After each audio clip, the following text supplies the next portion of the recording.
O poder produz, né? Foi aí que a gente concluiu o nosso primeiro vídeo e esse será o foco do nosso segundo vídeo. O que significa dizer que o poder produz? O que significa a ideia de produtividade do poder? Se nós estamos tão acostumados a associar o poder a proibições, controles, restrições, censuras, como é pensar um poder que produz, um poder que incita, um poder que estimula, um poder que instiga? Então, pensar a produtividade do poder é pensar como estão muito ligados o poder e o saber, a ponto de Michel Foucault nos levar a colocar os dois como juntos. Então, Foucault, para analisar sobre a produtividade do poder, ele construiu uma forma de fazer história que é menos uma história dos fatos, com aquela ideia de que a história vai contar os fatos tal como eles aconteceram, e mais uma história de como nós buscamos conhecer os fatos. Vou repetir, porque existe uma diferença importante aí. Uma coisa é eu buscar saber o que aconteceu, é eu buscar conhecer o que aconteceu. Outra coisa é eu buscar saber e conhecer como são as nossas formas de saber e conhecer. Vou repetir. Buscar saber e conhecer como são as nossas formas de saber e conhecer. E aí Foucault vai trazer o quanto essas práticas de saber, essas práticas de conhecer, essas práticas de descrever, de dizer como é que as coisas são, como é que os fatos são, como os fatos acontecem, como os fatos aconteceram, ou seja, essas práticas de saber são também práticas de poder. No vídeo anterior, a gente estava falando um pouquinho dos exemplos sobre a sexualidade, né? Os saberes sobre os corpos não são só uma forma de descrever esses corpos, mas são também uma forma de poder sobre esses corpos. Os saberes sobre a sexualidade não são apenas uma forma de conhecer e descrever a sexualidade, são também uma forma de poder. Então, para a gente pensar a produtividade do poder, esse par entre poder e saber, ele é muito importante. E aí a gente vai conhecer os regimes de saber, as práticas discursivas, que discursos, que saberes, que conhecimentos são construídos. Foucault, então, ele vai relacionar esses regimes de saber a práticas disciplinares. Um exemplo importantíssimo estudado por Foucault,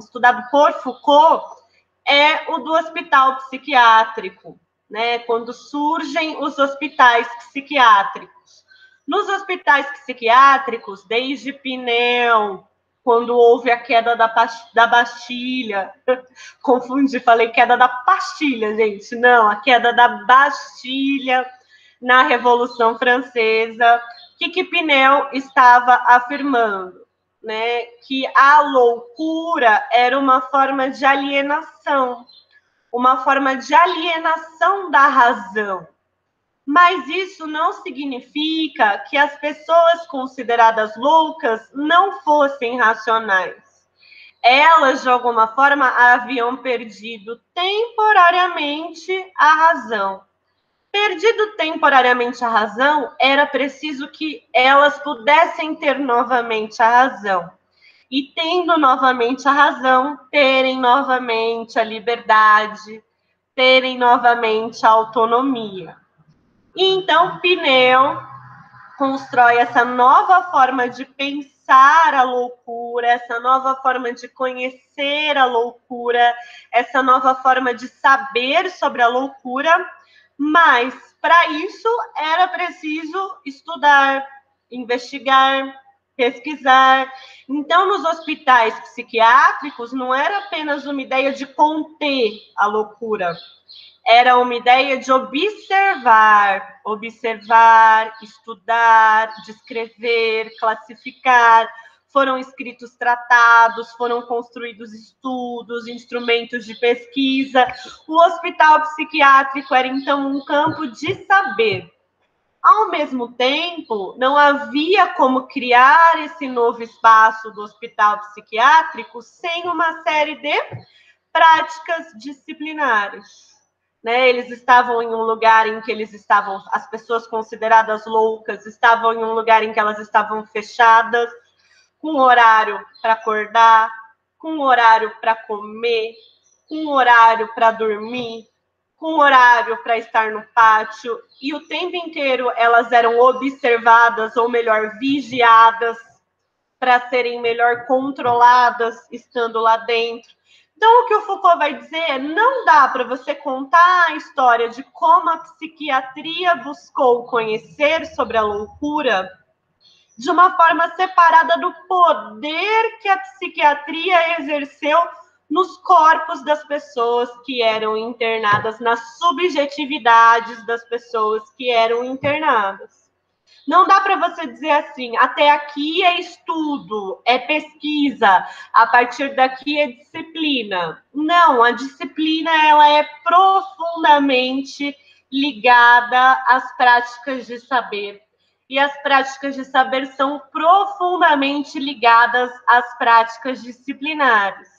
E na disciplina, né, você trazer as pessoas que eram consideradas loucas, trazer para o espaço do hospital psiquiátrico, onde elas vão ser observadas, vigiadas, controladas, com horários, com rotinas, atividades que são permitidas, atividades que são proibidas, lugares que são permitidos, lugares que são proibidos, horários que são permitidos, horários que são proibidos. Tudo isso não é só limite, restrição, é também produção.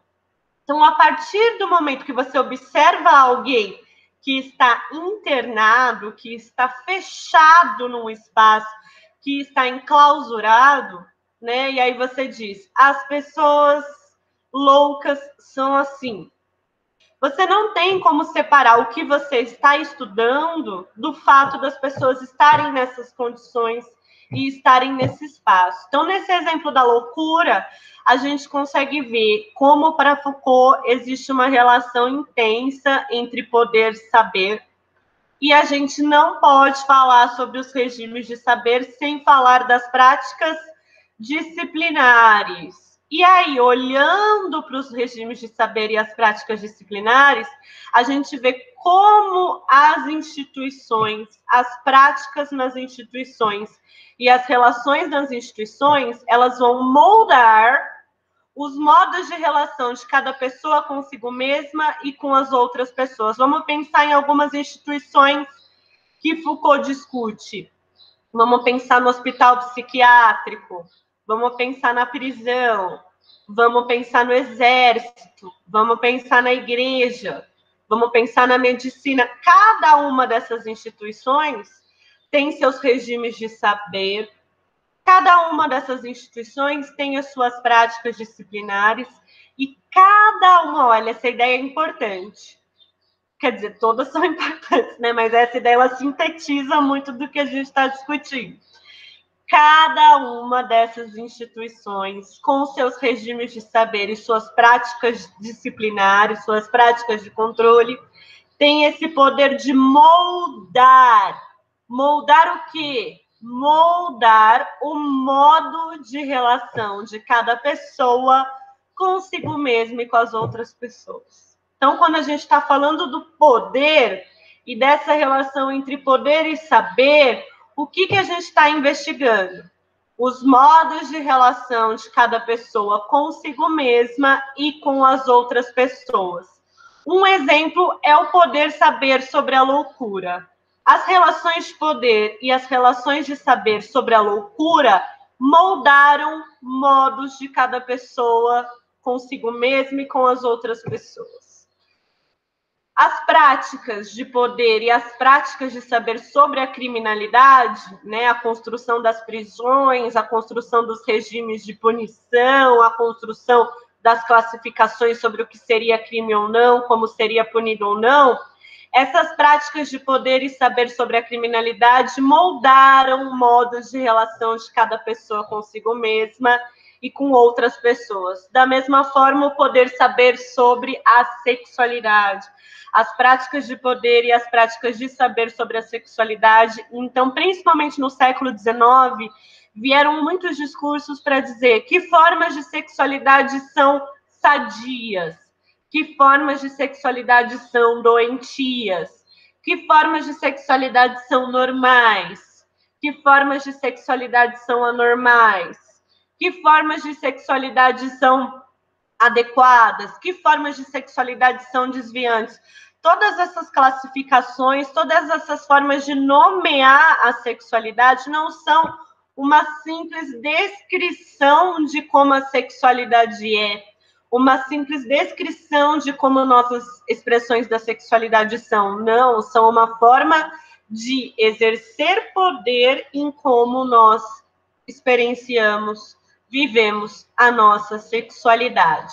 Então, o livro História da Sexualidade é um dos livros de Michel Foucault, e o primeiro volume chama A Vontade de Saber, justamente com esse foco de num século que é o século XIX, né, que falaram tanto que o sexo era um tabu, que o sexo era proibido, que o sexo era reprimido. Foucault diz, olha que estranha repressão, porque nunca se falou tanto sobre sexo, nunca se falou tanto. Então, é um caso de uma sociedade que muito fala do que cala.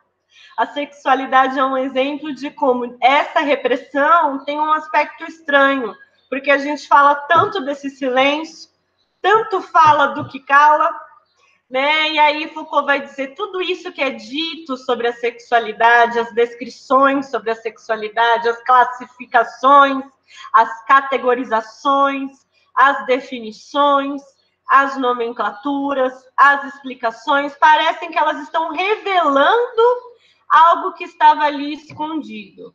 Mas será que está revelando algo que está ali escondido? Ou no momento em que eu descrevo, eu produzo o que eu descrevo? Então, a História da Sexualidade é um exemplo de livro em que Foucault investiga essa relação entre saber e poder, considerando como nessa íntima relação entre saber e poder, o poder produz. Outro livro de Foucault foi Vigiar e Punir, em que ele fala sobre as prisões. E da mesma forma, as prisões foram espaços de construção de muitos saberes. As pessoas presas, elas foram, por exemplo, alvo de muitos experimentos, de muitos estudos, muitas vacinas, medicamentos foram testados nas prisões. Muito que a gente sabe sobre os corpos, sobre a anatomia, sobre a fisiologia, foram estudos que foram feitos nas prisões. E, ao mesmo tempo, assim, estudos sobre o cérebro, o que é que torna alguém propício a cometer crimes, o que torna alguém propício a atitudes violentas. Então, as prisões são também um exemplo de como é íntima a relação entre poder e saber. E em Vigiar e Punir, ele mostra essas práticas disciplinares de controle dos corpos, de controle das condutas, o quanto isso é intenso. A História da Loucura, né, um livro de Foucault muito importante para a nossa profissão, né, numa ideia de que a gente imagina que os saberes psi, a psicologia e a psiquiatria detêm o saber sobre a loucura. Mas será que não é a loucura que detém, né, o segredo, os elementos para a gente pensar as práticas psi? O que é que historicamente a gente chama de loucura? Então, Foucault, quando ele diz história da sexualidade, história da loucura, história das prisões, ele não está fazendo história tal como a gente costuma pensar história, que é ir e narrar os fatos, ir e descrever os fatos do passado. Em tal data aconteceu tal coisa, depois em tal data aconteceu tal coisa, depois uma mudança grande aconteceu em tal data, em tal período aconteceu em tal coisa. Geralmente a gente pensa a história assim, né? O Foucault, ele não vai fazer a história dos fatos, mas ele vai fazer a história de como nós buscamos conhecer sobre os fatos, a história da produção dos conhecimentos sobre os fatos. Então, a história da sexualidade não é a história dos fatos da sexualidade, mas a história de como nós buscamos conhecer sobre a sexualidade. A história de como são produzidos conhecimentos sobre a sexualidade. E aí pensar assim, se eu conheço mais a história de como são produzidos conhecimentos sobre a sexualidade, eu conheço mais a história de como esses conhecimentos sobre a sexualidade produzem formas de viver a sexualidade. Da mesma forma, a história da loucura não é a história dos fatos sobre a loucura, mas a história de produção de conhecimento sobre a loucura. E que quando se produzem conhecimentos sobre a loucura, se produz também o que passa a ser vivido, reconhecido, sentido como loucura. A loucura não é algo que vem antes dos conhecimentos sobre a loucura, os conhecimentos vão lá e revelam. A loucura, como a gente vive, como a gente reconhece, como a gente sente, é algo também que é efeito dos conhecimentos produzidos sobre a loucura. Né? Nas prisões, as prisões não são os fatos das prisões, mas como buscando conhecer sobre a criminalidade, sobre a violência, sobre o que leva alguém a cometer uma prática considerada desviante, não só se nomeia desvios e se nomeia identidades, mas se produz. Então, são livros, né, a história das prisões, a história da loucura e a história da sexualidade, que mostram essa forma muito diferente de Foucault, de propor olhar para a história, que tem tudo a ver para olhar para o poder. E não é aquele poder que vem de cima para baixo, do domínio, da subordinação, do controle, mas um poder que vem em rede, que está nas relações, que está nos detalhes, como Foucault traz em um livro chamado A Microfísica do Poder, como é o poder em pequenos aspectos, em pequenos elementos, em pequenos detalhes. Então, aqui, nesse vídeo, a gente vê um pouco mais sobre a produtividade do poder, sobre a relação entre poder e saber e sobre como é este olhar diferente que Foucault propõe para a gente pensar sobre a história.